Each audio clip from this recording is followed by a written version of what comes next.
Kami sudah bersama juga dengan Kepala Bidang Pengembangan Profesi Perhimpunan Ahli Epidemiologi Indonesia (PAEI), Mas Dalina Pane. Bu Mas Dalina, selamat pagi, Bu. Selamat pagi Mas Jaini. Pagi. Bu Mas Dalina, sebenarnya kalau aturan mainnya ya untuk penanganan daerah ataupun masyarakat yang terkena paparan radioaktif seperti ini di Cikandi bagaimana, Ibu?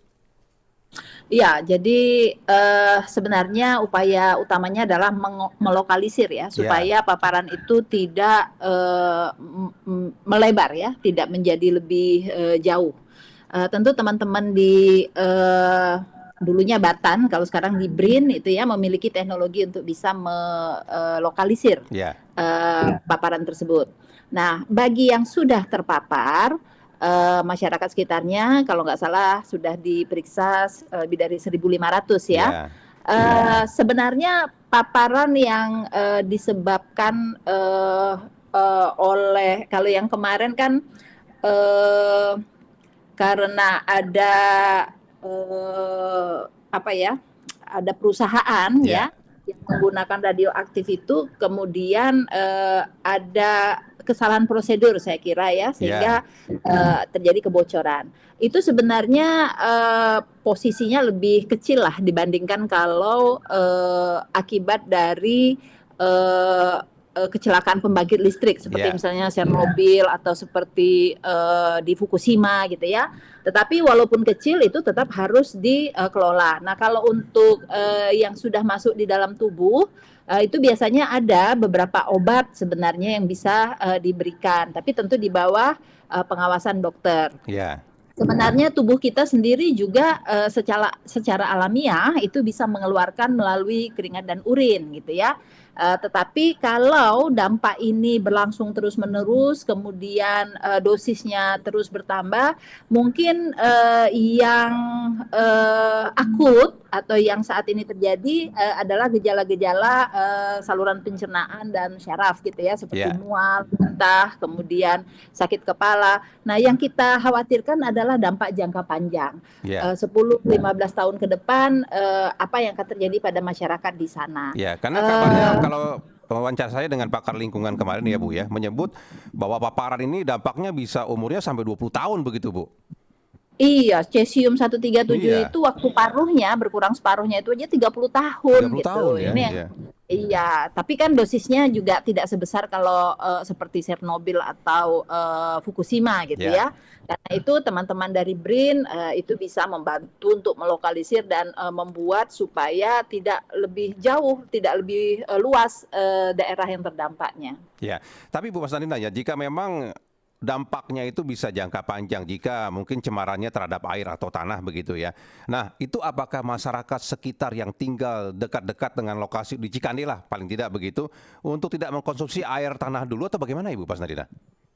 Ya, jadi sebenarnya ada batas ambang. Batas Ya, ambang satu zat aman berada di lingkungan. Sebenarnya radioaktif itu juga secara alamiah ada di lingkungan kita, ya, tidak hanya berasal dari proses apa namanya nuklir ya.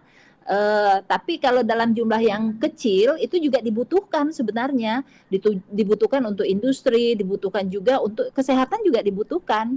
Saat ini kedokteran nuklir itu berkembang dengan sangat pesat. ya, Jadi kalau dalam jumlah yang sedikit itu menurut pandangan saya itu tidak terlalu berbahaya. Yang berbahaya itu kalau dia sudah sangat besar. Kalau yang kemarin yang membuat heboh di Amerika itu kan kira-kira kandungannya itu 16 becquerel, ya, becquerel.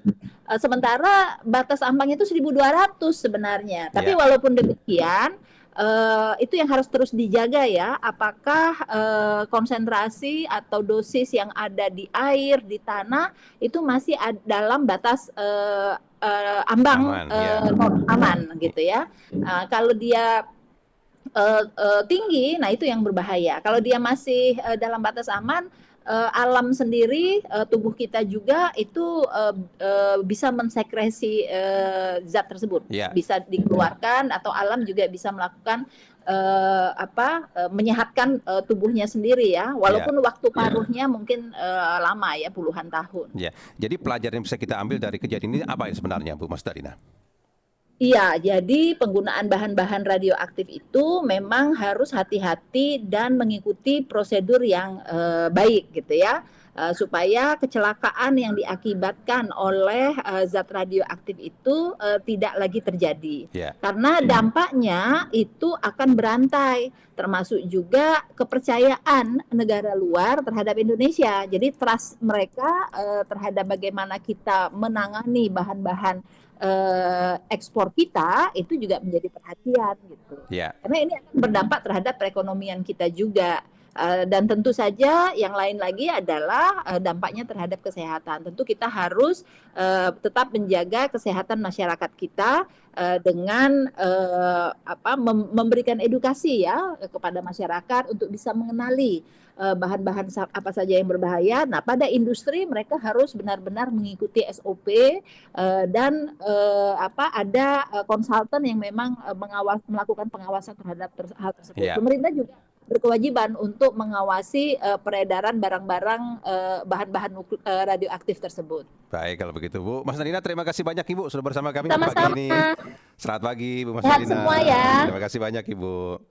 Ya demikian tadi narasumber kita ya, Kepala Bidang Pengembangan Profesi Perhimpunan Ahli Epidemiologi Indonesia PAEI, Mas Dalina Pane.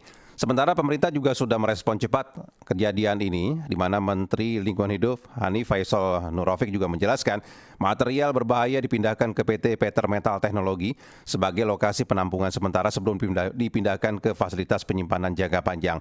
Lebih dari 7 kuintal material berhasil dievakuasi dengan tingkat radiasi yang awalnya 0,3 sampai dengan 0,5 mikrosievert per jam turun menjadi 0,04 setara dengan kondisi normal. Meski begitu, pembersihan menyeluruh masih diperlukan untuk memastikan tidak ada serpian kecil yang tertinggal. Pemeriksaan kesehatan terhadap warga juga dipersiapkan bekerja sama dengan Kementerian Kesehatan dan Rumah Sakit Fatmawati. Nanti kami update ya untuk perkembangan terkininya.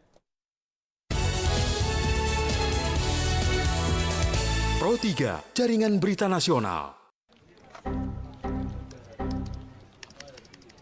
Ih, kok nggak bisa-bisa sih ini aplikasinya dibuka? Belum selesai juga ngirim datanya, Ti.